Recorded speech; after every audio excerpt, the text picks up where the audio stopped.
Hello and welcome to part 2 of this Boxing Insider special. If you missed part 1, hit the link in the corner. If you missed part 1, what are you doing? Don't miss part 1. Go and watch part 1.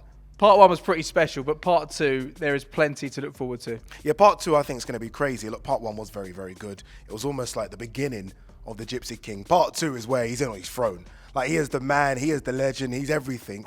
And I think the suits are going to kind of tell us that story as well. Plus, a bit of extra special. This is a bit special for you guys. We'll give you a little clue as to what he might be wearing at the press conference for the fight as well. So, loads to come on part 2. Now, before you get to see that, make sure you hit like and subscribe so you don't miss a thing.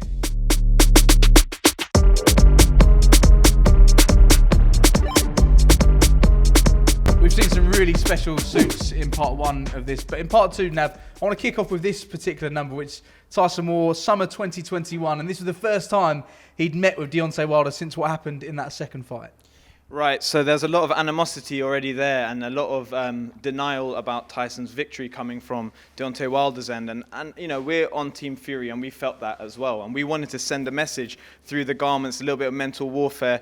As we know what happened in Fury Wilder 2, Tyson had that amazing entrance, and ultimately Tyson had his hand lifted at being crowned the WBC heavyweight champion of the world.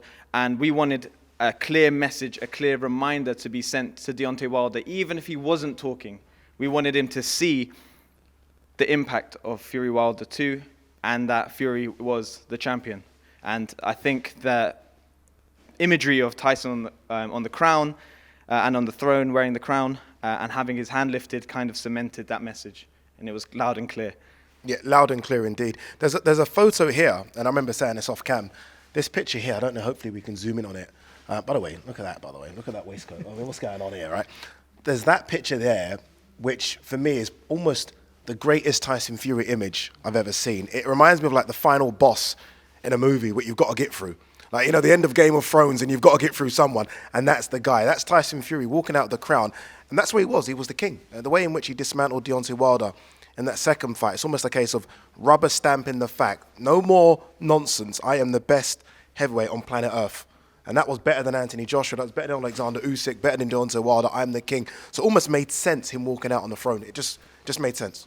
There's plenty of mind games going on in this suit, and when you look at the way that Tyson tries to, I guess, disintegrate his opponents mentally, do you think items like this and some of the comments he come up in the press conference, do you think that really has an effect on the opponents? Because we saw Deontay Wilder simply didn't want to engage with him that time around. Yeah, it's all about mental warfare. Like Bernard Hopkins, one of the greatest middleweights of all time, always used to kind of say, you know, there's training, we all can train the same. A lot of us have the same boxing ability, but in terms of mental warfare, that's where I win. And Tyson Fury has almost taken that advice because Tyson Fury loves mental warfare. Do you remember that bit with him and Vladimir Klitschko saying, I was in the sauna longer than you? Vladimir Klitschko was like, what are you talking about? But Vladimir walks away thinking, maybe he was in there longer than me. And you can understand why people do not want to turn up to press conferences with him, because you're going to lose. And that's what he's fantastic at. He's not just a great boxer, he's a great strategist. He will get into your brain and start the game from there. And that's how he wins a lot of his fights. And Adi, I echo what you say about him having that mental warfare. And if it wasn't loud enough and loud and clear that we have hidden messages inside our blazers, we've got the belts embedded within the lining, which I feel like is an added sting in his tail. And he's always inspiring us in different ways to commit mental warfare through the garments. If you think that suit is loud, get ready for the next one. So Nav, we reached the final press conference for Fury Wilder 3, and Tyson comes out in this particular number. Talk us through it. This is an unforgettable piece. Yeah. He's a walking accolade. The champ is here. The talking was done. Deontay Wilder had headphones on the whole time, and all we wanted him to know at that point was the champ is here. The Ring Magazine belts, the WBC belts emblazoned all over the suit. Say no more. The talking was done. Let's get right to the fight. And for me, this is also one of my top 3 favorite suits. I think it created a big buzz out there in the States. And Tyson done the business in what was an unbelievable trilogy. This one's interesting because the other suits have been, I want to say, relatively calm, and that's not true, is it? It's not even a true statement, that, because they've been crazy as well. How much influence does you have, or like what is the split here? Tyson Fury saying, okay, give me a suit with all the belts on, or is it you suggesting it? Well, when it comes to the creation of the garments, we definitely is a situation where art imitates life. We're using Tyson's life story to determine what direction we're going to go with the garments. And of course, the Gypsy King has sign-off on every garment that leaves the Claudio Lugli showroom. We design the garments, we put the ideas to him. Sometimes he inspires them. The You Big Dosser suit, I mean, he's constantly calling his opponent a big dosser. We have to emblazon that. And we've paid homage to different people in the past, but we use Tyson's creativity to ultimately end up with a final product. And Addy, it's a very special suit. And when you look at the trilogy, a very special trilogy in itself. And that third fight, we didn't think we wanted it, but we certainly got something extremely rare in that rematch they had. Yeah, let's be honest, none of us wanted it. It was the build-up for AJ Fury, and everyone was getting excited about the potential of AJ Fury fighting in front of 100,000 people at Wembley. But when this came around, it slowly started to build, didn't it? To the point where you're thinking, okay, Wilder looks a bit bigger. You know, he's made a lot of excuses. Some might have been valid, whatever. In the second fight, we could get a classic, and we got a classic. But the thing about this suit that I liked when I saw it was Deontay Wilder had held the WBC until Tyson Fury took it from him in the second fight for years. It was his belt. Deontay Wilder, every time he would do bits on media, he would walk out with the belt. It was his thing. All of a sudden, Tyson Fury's like, I didn't just steal your O, I stole your belt. And here it is on my suit. Have a look at it. Open it inside. There you go. And I think this was almost the biggest sort of plan of mind games Tyson Fury's done through that trilogy. This was it. And this suit was, and probably is, the most iconic Tyson Fury suit. I agree. Time for our final suit, which brings us right up to present day. We are not far away at all from Tyson Fury's huge fight against Dillian Whyte, live and exclusive on talkSPORT on the 23rd of April. And Nav, just a few weeks ago, Tyson rocked up to the press conference for this fight. No Dillian Whyte, but Tyson came in a slightly more subtle number compared to the ones we've seen before.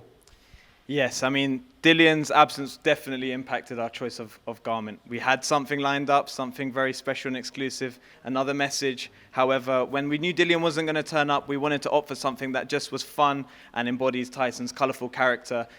He's super confident, so we put him in a powerful paisley, and this is what he wore on the hallowed grounds of Wembley, where the fight will take place. That's funny because I interviewed him at that press conference, and I didn't get this. I got a tracksuit top and a pair of jeans. You got this, didn't you? I thought he looked stunning as well. And I spoke to you before we put it on, actually in the changing rooms at Wembley Stadium. And we weren't quite sure what Tyson Fury we were going to get that day. But it was a Tyson Fury who spoke for 6 or 7 hours to the world's media. What did you make of his performance? And what did that tell you about his mindset heading into this fight? He's ready. He's ready. Look, I asked him, I said, look, are you disappointed Dillian Whyte's not here? Because, again, you like to play the mind games. He was like, no, don't need to do it in this one. Don't need to play the mind games. We're just ready to fight. They've known each other for years, Dillian Whyte and Tyson Fury. And maybe it's a case of him not being able to get into Dillian Whyte's mind. I don't know. I think Tyson Fury can get into anyone's mind. But I think now we have probably the most confident Tyson Fury we've ever seen. This is a guy now that's beaten the hardest fighter he probably could beat in Deontay Wilder, the biggest puncher we've ever seen, they say, in boxing history. I think he's walking into this one, a homecoming fight, in front of potentially 90 to 100,000 people. And it's almost like the homecoming of the king. I don't need to be eccentric anymore. We've done that. We've built the brand. We built the legacy. I'm just coming to fight. And I think that's what makes it a special fight. I'm so upset Dillian Whyte didn't turn up because I would love to have seen what he won. But Tyson Fury, he's already made it now, hasn't he? We've gone through all the suits, like the journey on the suits. And now it's just a case of, let me come smart because we've got to handle some business. And I think it's going to be a great fight. And I think potentially, look, I'm not going to do my predictions here, but I think potentially he's going to handle his business. Nav, what do you think happens in the fight? It'd be foolish not to ask you. I'm biased, but I'm also someone that has followed, I believe, someone that is a master of his time against all odds. And throughout all these stories that we've mentioned about the suits, there's always been moments where he's defied the odds. I think he's going into this one confident, Addy, and I think you're going to see a spectacular knockout in front of 100,000 plus people, the Gypsy King's home, and he's going to make a statement.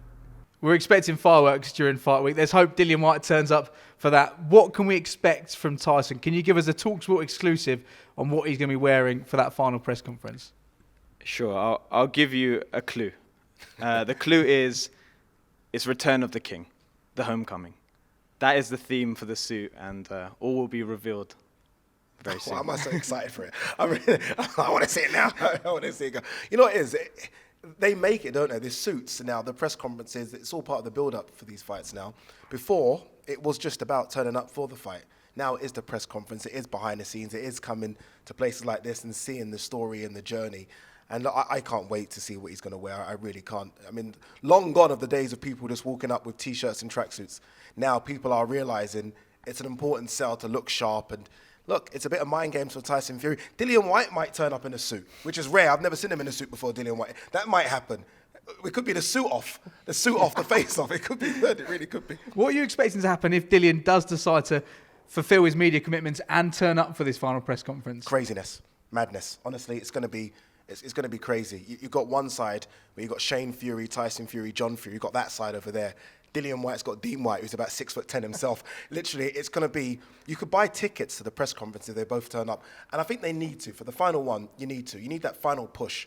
And look, they're going to want good numbers. We want good numbers on talkSPORT, and I think they need to start the sell.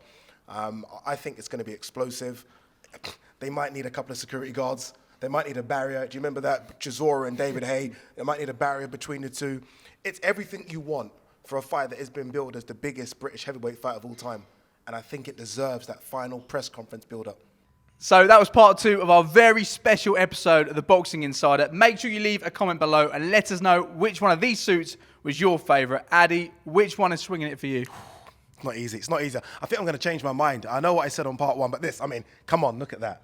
That's crazy. And I think this one almost just kind of tells the full story of Tyson Fury. WBC champ, ring recognised #1, lineal heavyweight champion as well. I'm going for that. Now, if you missed part 1, where were you? Hit the link in the corner, so make sure you check that out. And before you do anything else, make sure you hit like and subscribe so you don't miss a thing ahead of Fury against White, live on talkSPORT. And that notification bell as well. Make sure you turn on your notifications as well, Sav. Live fight, 23rd of April. Don't miss it.